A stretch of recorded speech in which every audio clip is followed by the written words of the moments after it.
Hi, my name is David Burtka. My name's Neil Patrick Harris. And you are listening to Beyond the Plate with Kathy.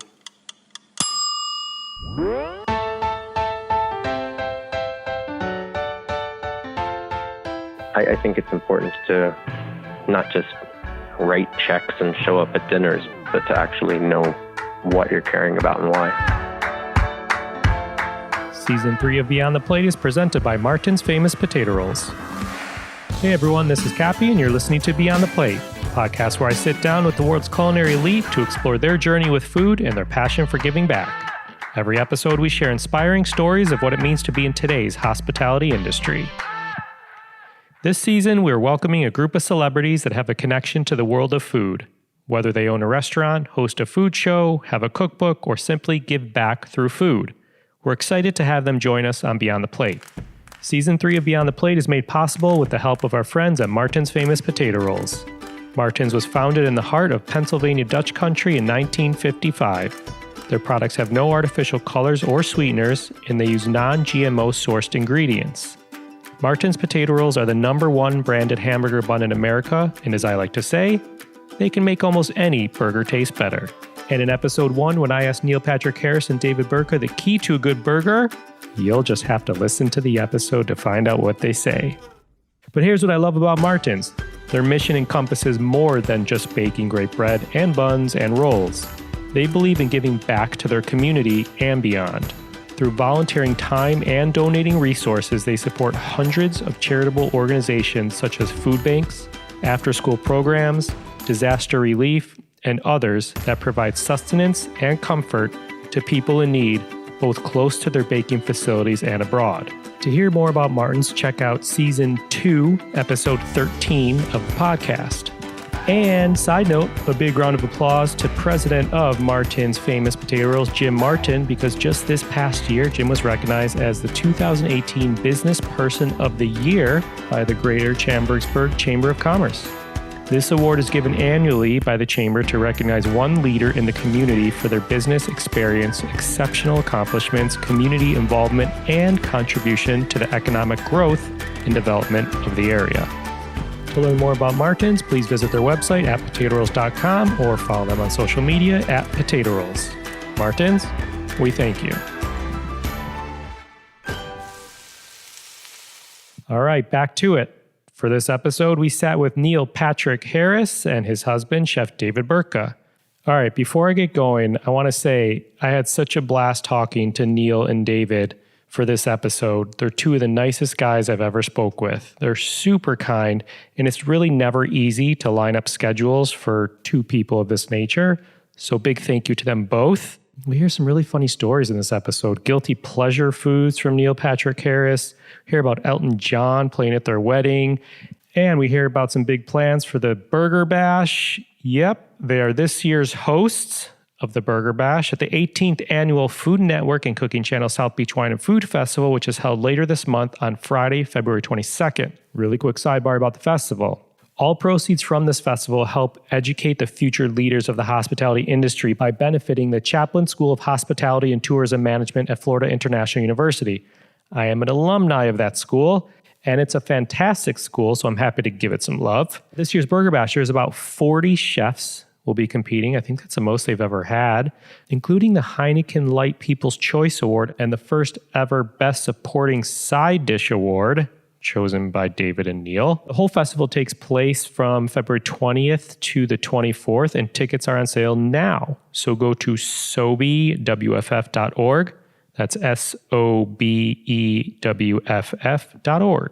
Okie dokie. Formal bios for you. Neil Patrick Harris is a 5-time Emmy Award winner for his role as host of the 63rd, 65th, 66th, and 67th Annual Tony Awards and his guest starring role on Glee. He also served as host and producer of the 61st and 65th Primetime Emmy Awards. He served as the host of the 87th Annual Academy Awards in 2015. He was named one of the 2008 Entertainers of the Year by Entertainment Weekly and was included on Time Magazine's 2010 Time 100 list, an annual list of the world's leading thinkers, leaders, artists, and heroes. He's been in some amazing TV shows and Broadway shows, and if that weren't enough, he's done some incredible voiceover work as well. Alrighty, David Burtka, he's a chef, caterer, award-winning actor who will soon release his first cookbook, Life is a Party. This book is a spin-off from his Food Network special, Life's a Party with David Burtka. The book will showcase his expertise in preparing delicious recipes and celebrating a variety of occasions with guests. Burtka earned a degree from the University of Michigan and later went on to study and train at Le Cordon Bleu cooking school. He's a firm believer in sustainable food, fresh from the farmer's market, butcher, or garden to the table. And he's trained with some great chefs in New York City and beyond, and has prepared meals for some of Hollywood's elite, such as Zac Efron, Vanessa Hudgens, Sarah Silverman, Elton John, Katy Perry, and on and on and on. Neil and David reside in Manhattan with their twin children. And yes, as a father of newborn twins, I definitely had some questions for them. Anyway, I will stop there, but please enjoy this conversation as we go beyond the plate with Neil Patrick Harris and David Burtka.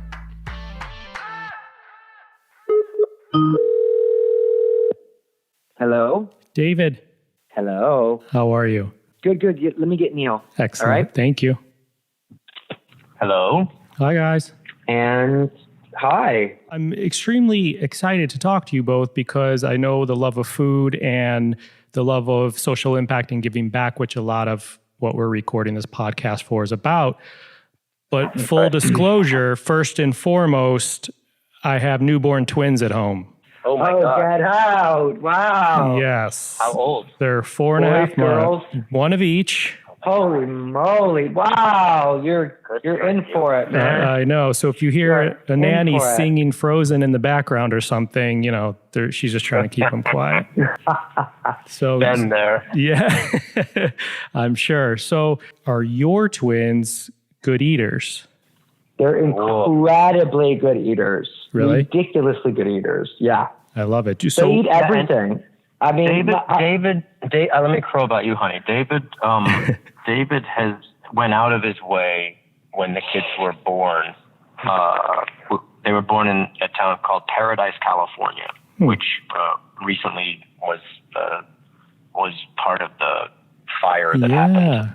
The hotel that they were born in is actually no more. Oh. But we brought them to Sherman Oaks, California, where we were living, and you care most about their health and well-being.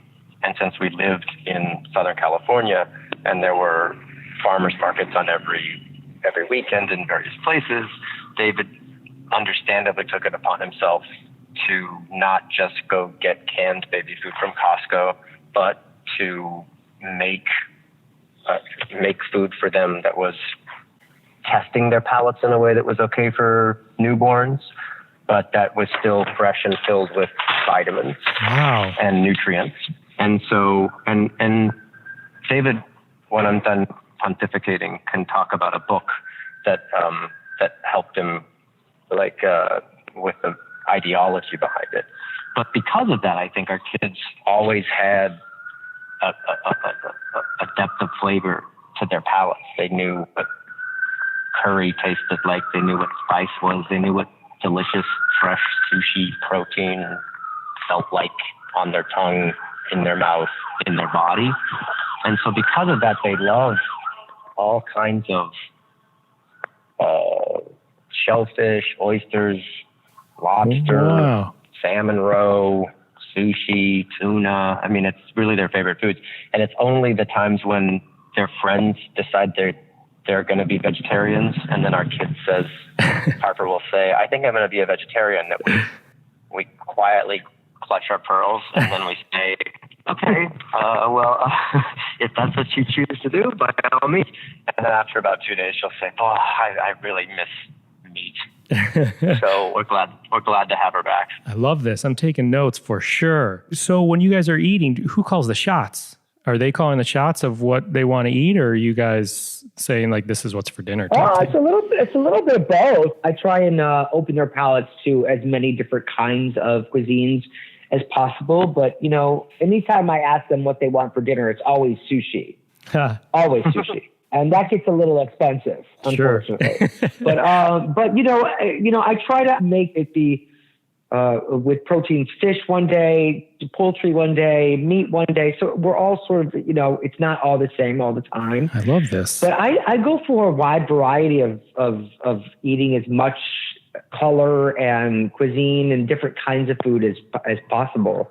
This book really helped me out. It's by Matthew Amster Burton, and it sort of, it was a father's take on him being. It's called Hungry Monkey, and it was a book he wrote about his journey when his daughter was born, having that fear that all she's going to want to eat was chicken nuggets and grilled cheeses. Yeah. And he does a lot of research on what makes picky eaters and how to train your kids to eat well. And it really came down to not being afraid to give these bold flavors to kids at young ages.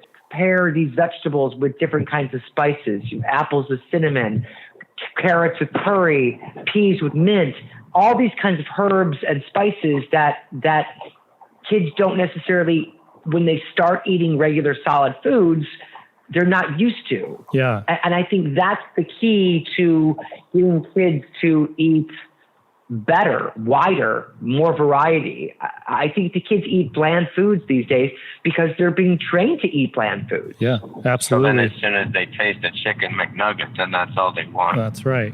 Yeah. David, is there a bite or a meal that you remember, I guess as Oprah would say, like an aha moment for you where you were like, whoa, whether you were 5 or 15, that changed your relationship with food? There wasn't any changing of relationship. I mean, my parents, we ate one meal and there was no placating. And I think that's a big thing that parents do these days. They placate to their kids and they make another meal for their children. There was none of that growing up. We ate what was my on the parents table. ate. There was no other, she would get the food that she was eating and grind it up and mash it up into baby. And so I could eat it, and that was it. Yeah. I mean, there was no aha moment. We always had a big value to food in our family, and there was always centered around food and drink and party atmosphere. That was a really important thing in our family. We all lived within about 45 minutes away from each other, so we had a party every single weekend, and we saw my cousins and aunts and uncles at least once a week. Yeah. And Neil, you grew up in New Mexico. Hey, David, I have a follow-up question. Bring it. I'm very curious about this too. So maybe when you were a kid, you didn't have any kind of aha moment with food, but how did you go from eating pierogies and potluck meals on weekends and stuff, going to college and eating what you could based on your budget? At what point did you taste a meal or be served a meal or something that really changed your game? I think when I started making money of my own, I remember being on tour with the National Tour of Beauty and the Beast, and I started making, money for myself. So I was able to spend the money that I had on experiences and going out to dinner and going around, eating in Boston and eating in Chicago. Those were my sit down places. So, I mean, Boston has amazing food and so does Chicago. So I was able to try these great restaurants. And I think that's what opened my mind to, oh, wow, there's more to life than just, going to Denny's for dinner. I mean, that was, it really opened my mind to what fine dining could be. And then once I got back to New York after the tour and having money with making commercials and being able to support myself with the money that I was making as an actor, I ended up realizing that the playground of New York dining is beyond. Like I was able to go down to Chinatown and going over to going to Brooklyn and having all of the really great Jewish food and being able to feed my palate with all the different kinds of amazing. I lived in the Lower East Side and I used to frequent 6th Street for Indian food every single week. So it was a playground for me to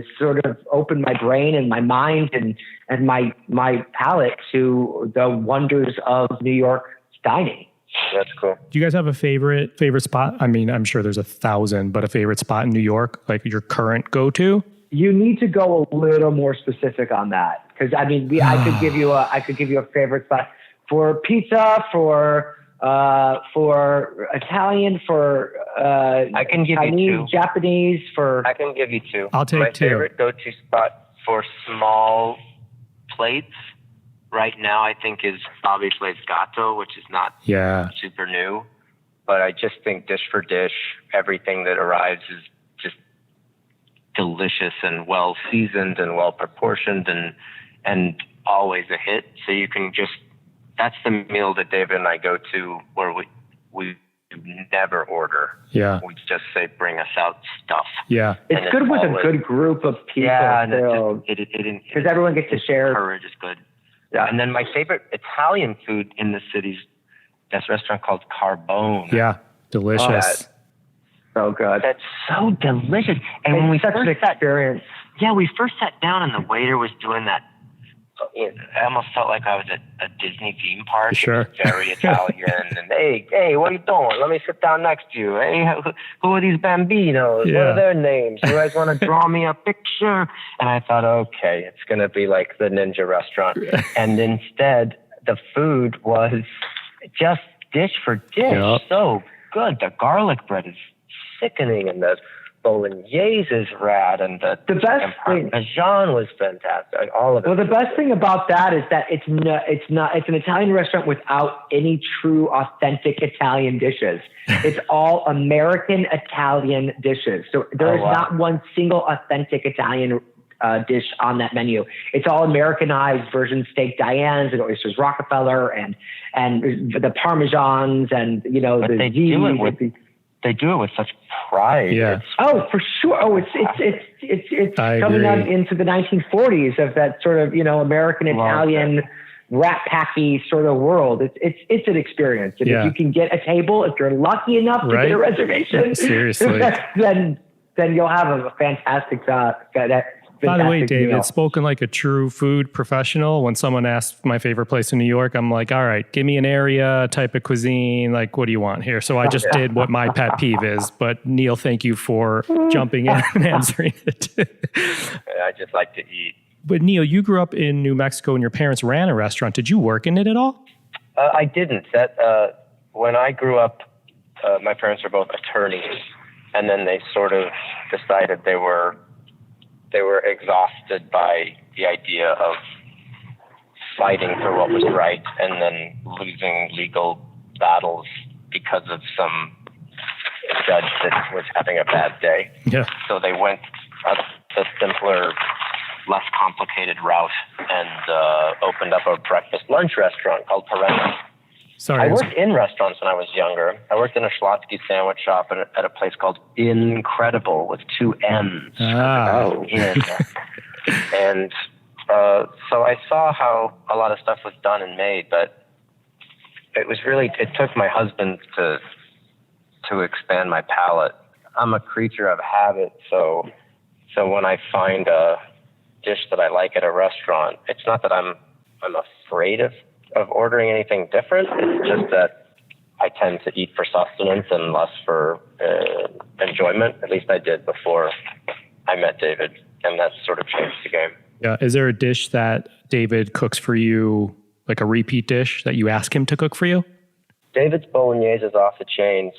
He makes big batches of it and then freezes it so you can have it often. His way around a ribeye steak is pretty spectacular. He knows exactly how to cook it, and we tend to use Pat LaFrida's meat, which is just delicious, and then he'll add a balsamic glaze or something on top of it, and you could pretty much just eat every morsel of that fat bone.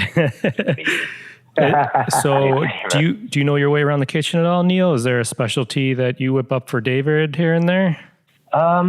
No. I get to perform in a lot of different ways in my day, and I get the spotlight is shown on me with regularity, and I don't have anything to prove in the kitchen. David's innately very gifted at time management, at knowing when things are effective and delicious. And I'm just starting to dabble with the Instant Pot, because I feel like I could take a night a week and make something that's crock potty delicious. Yeah. But I've only made basmati rice once, and I kind of screwed it up. So no, you didn't. It was great. It was great. It took me a minute. So, David, you have done plenty of acting, but when did you get that itch for the culinary world? Like it sort of fell into my lap. I was acting, and I was living in New York and LA, and I wasn't really having the best time of it. Living in LA, it's hard. As an actor in New York, you tend to work a lot more with workshops and showcases, and you get to do readings. And, if you're doing a show, you're doing a show every day, 8 shows a week, So in LA, you're lucky to get a guest spot here and there. And there's a lot of in-between time. So I was having a hard time at it. And my mom ended up going into the hospital and having to get leukemia. She got leukemia, so she was getting chemo, and she ended up dying within 20 days of her admittance to the hospital. I'm sorry about so that. I just thought, oh my God, this was about 11 years ago.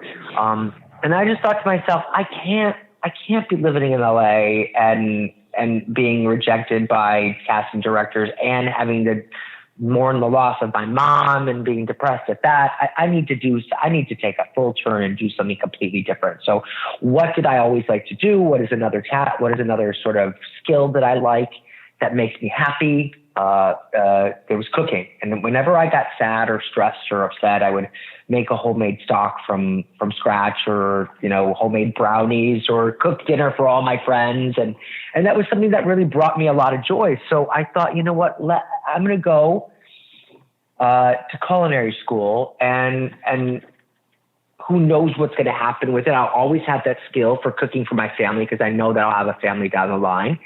And I admitted into Le Cordon Bleu and took 3 years to complete. And what's so strange is that we found out when my mom died, she left me some amount of money in her will that my dad didn't know about. And the exact sum that she saved for me, that she left for me, was the exact sum of what culinary school cost. Ah, I got the chills. It was strange. Wow. It was strange. It was this weird thing from the heavens, from a kismet sort of situation that it just had to be. So after I graduated, I thought, who knows what's going to happen? And I ended up doing an internship with Mario Batali at Babbo, and things started just falling down from the sky for me. I got to work with Kat Cora, and got to work with Thomas Keller, and of course Mario, and I opened up a catering company in Los Angeles, and I did the big Hollywood parties for a lot of celebrities. A great name, off. By the way, of the catering company you had. Well, my partner in the catering company her name was Molly, so M&D, so Gourmet MD, and our symbol was a fork and a spoon wrapped around knives, so it looked like a medical staff. So it sort of just came to be, and when I got to New York, I thought, okay, well, I'm going to get back into a Broadway show. Within a month, I got into a Broadway show and realized I can't be in a Broadway show. I've got kids, and I'm missing all of this. So I started cooking more and more again, and started working on a book. So that's what brings me to now. Got it. And I want to talk about that in 2 seconds. But switching gears briefly to the Food Network and Cooking Channel, South Beach Wine and Food Festival. To be very honest and sincere, I'm a Florida International University alumni.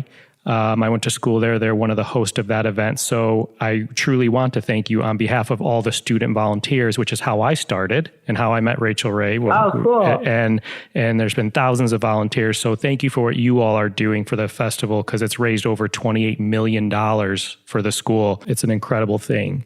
But fantastic. So Neil, you've hosted the Tonys 4 times, the Emmys, the Academy Awards, but arguably one would say that You both have one of the biggest hosting duties in all of the land coming up. Like huge, daunting host of the South Beach Wine and Food Festival Burger Bash. I mean, come on, like the pre-production, the training, the run-throughs. How in God's name do you prepare for something of this magnitude? How's that for build up? I will say that that hosting the Burger Bash will be much more masochistic than hosting the Oscars. David and I have had the great pleasure, I say with an up inflection, like it's a question, of being judges of the New York's Burger Bash that Madam Rachel Ray was the host of. And we would wake up. I mean, we'd have day, night sweats, feet sweats. We each had to eat 7 or 8 burgers and judge them and pretend like our palates were fresh every time and get shouted at by chefs. And now, I don't know why, we're extending that to the point where we're literally now are having to go host and have, we have to eat every burger. Yeah. We have to taste we have to eat 40 burgers. It's insane. 50 this year. Is it really? So I don't know what's going to happen. I mean, if I throw up, that seems appropriate. That's disrespectful. If I spit out, that's unacceptable.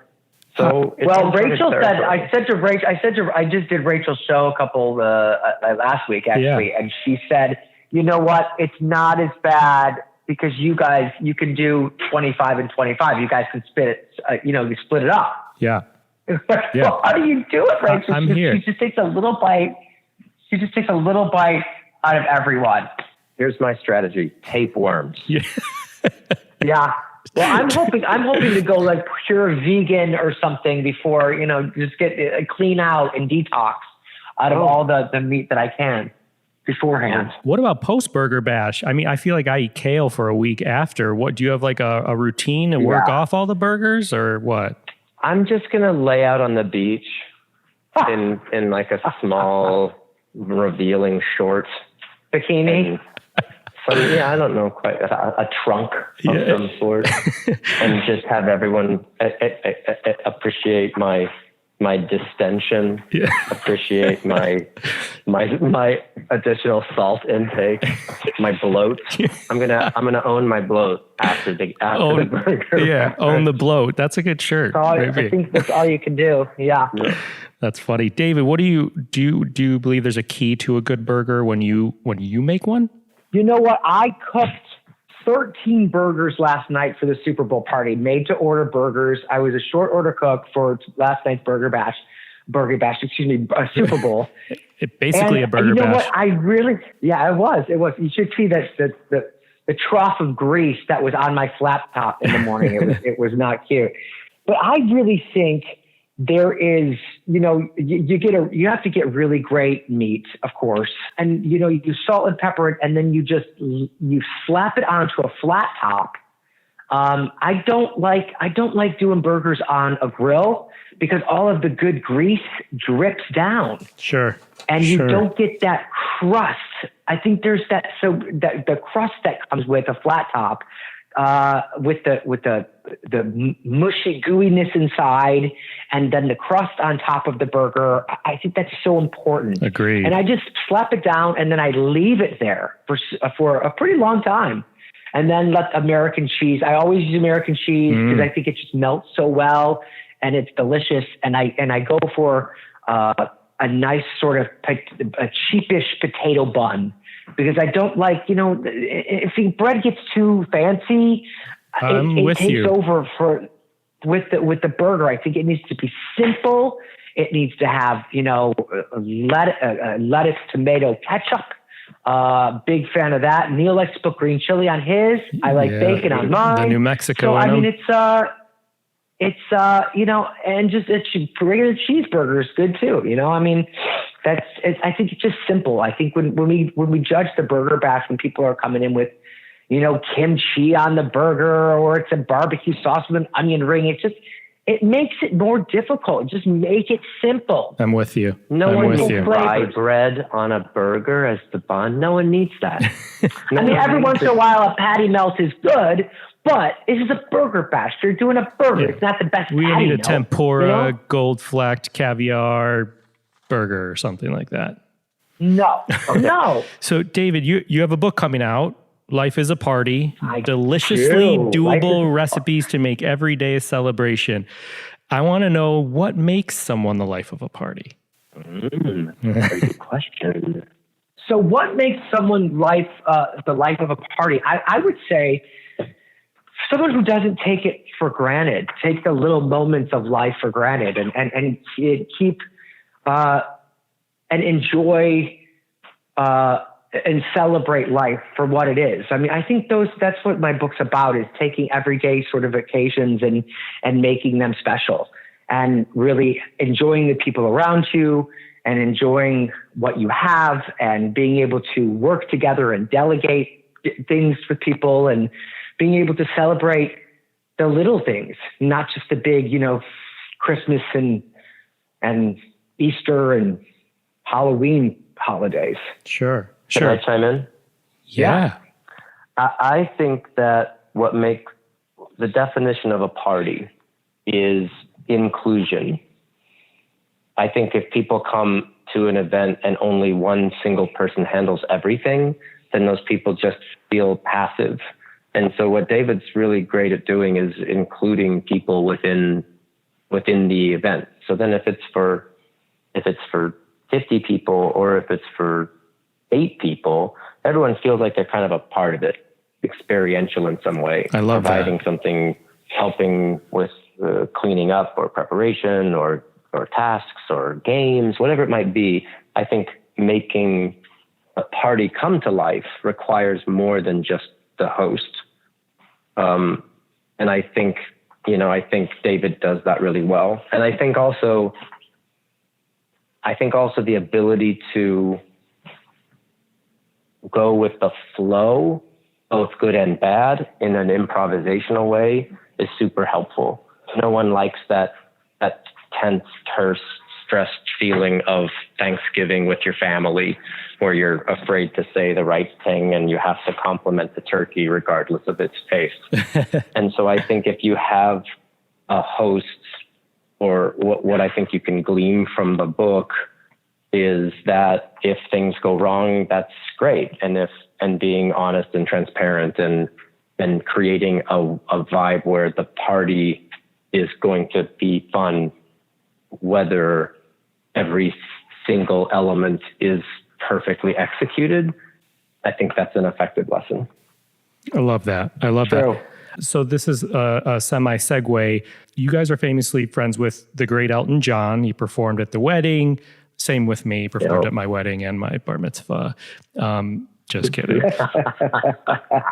But he's also known for his foundation and the work they do. And you guys have made giving back a priority, an incredible priority from the little that I saw about it, an incredible amount, I should say. Why have you made this a priority? Why is that? With just in terms of his organization or other organizations? No, I think of with us. Oh, with you too, yeah. I would say we cared about it some. And I think it was one of the lessons that we learned from our tenure in Southern California. We both found that lifestyle to be very passive and temperate and fine, but you kind of had to get in your car and drive everywhere that you needed to go. And I think that because of that dynamic, everyone's kind of out for themselves in a way that I don't see when I'm in New York. So moving to New York, I felt like we moved into the actual world, and we had to look around and see and be on a subway train with and be yelled at people that weren't like us. And you're sort of forced to recognize that there's a larger story that's told, not just your singular story. And that's it. So that's aside. We moved to New York.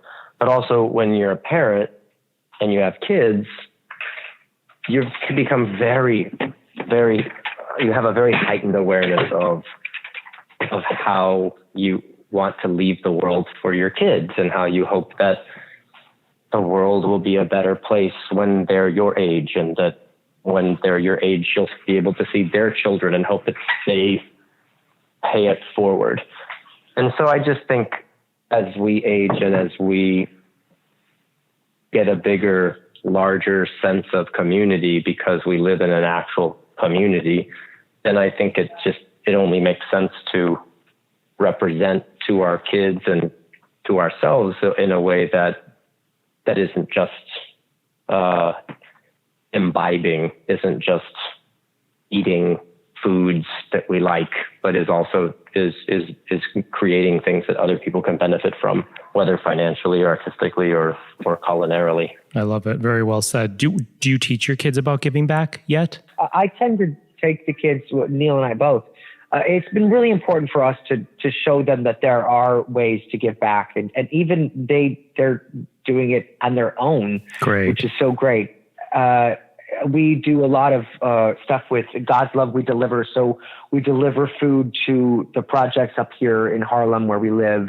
And we also go down to the food bank and we help out with the pantry there, or we serve food to people who can't afford a meal.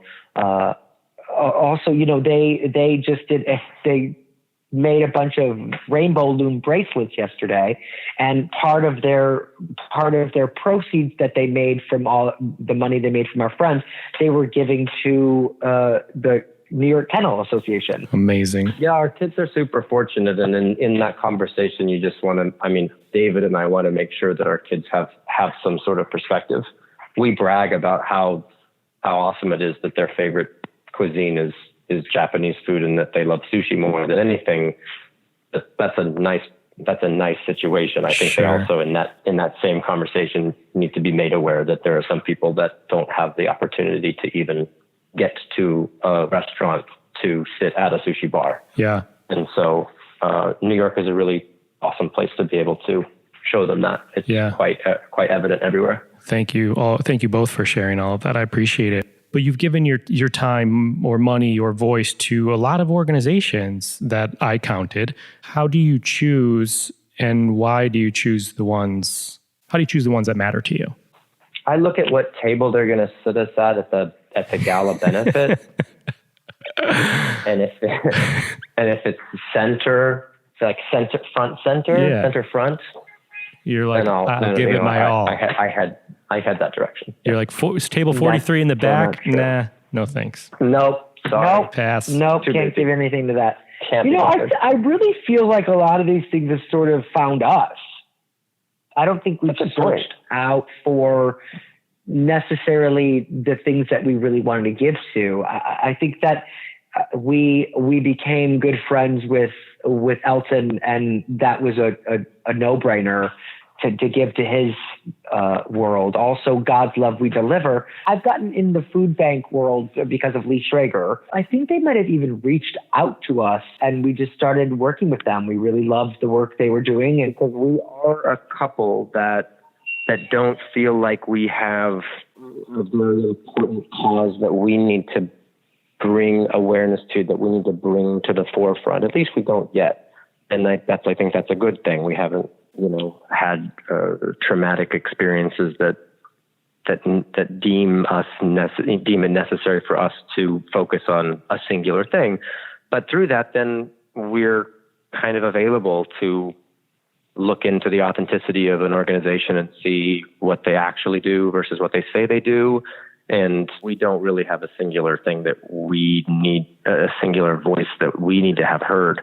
So we're in a unique capacity to be able to sort of vet things that we think are interesting and find out where the money's going. And so when you look at Elton John AIDS Foundation that David and Elton do so masterfully, they're very boastful about the money that goes directly to the causes.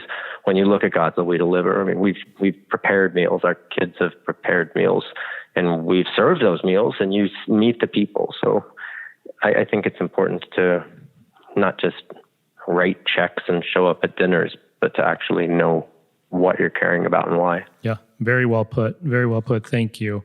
I'm going to lighten it up really quick. I'm going to do a quick speed round and then close it out with a question for you both. Oh boy. Okay. All righty. Number one is for Neil. What did you have for dinner last night? Oh, last night. Okay. I had a green chili cheeseburger with American cheese and hatch green chili, tomato, lettuce, ketchup, and mayo. Then, and I also had tortilla chips with chili con queso all over it and homemade guacamole and a side of crudité with the green goddess dip. And then second round, I had a hot dog, a pala frita hot dog with cheese and ketchup and green chili. I don't recommend the ketchup with the green chili. It kind of cut that out. And then for dessert, I had a sugar cookie in the shape of Tom Brady's jersey. Amazing. Speed round, go. Amazing. David, name a smell in the kitchen you love. Stock simmering. Neil, name a smell in the kitchen you hate.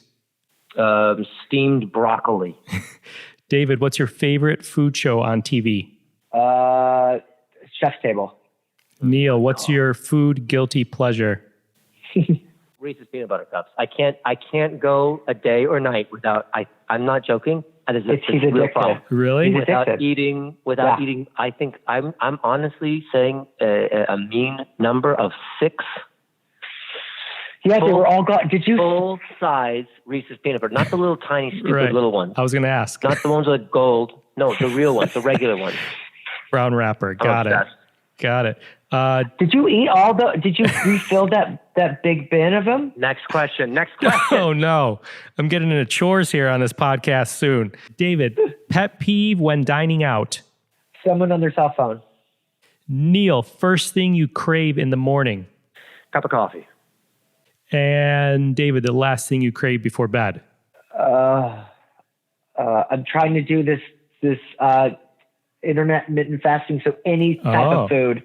Got salty or sweet, popcorn to chocolate. That's so weird. I thought it was going to be a kiss from your husband, but I guess that one works too. I don't have to fast on that, baby. All right, let's close it out. I have 2 questions. You could each take one. I want to know rules to social media. I feel like celebs get in trouble with it. So I want a rule from someone, and then I want to hear one Instagram handle that you both like to follow. Okay, I'll start, and then David, you can edit. I think that you shouldn't care so much about how many likes or views any of your posts have. I think you should post content for the sake of posting it and be very indifferent about its traction or the comments within. It provides a purity, because too many people, including our children, who started an Instagram account called Gidgetgrams of pictures of our dog, literally take pictures for an hour, put up the picture, and then walk around for the next hour saying, "Can you believe it? It got 47 likes in 30 seconds." I can't stand it. And I don't even know what that means. Right. Yeah, it's scary. What about a site that we frequent, or a handle that we frequent? If you're on Instagram, like if you scroll through Instagram, a favorite Instagram person or handle that you like to follow. Oh, I love Colossal. Colossal. At Colossal. It's an art app. No, it's a blog. It's a blog about this guy named first name of Christopher. It's called thecolossal.com. No, it's called The Colossal, but it's at colossal.com.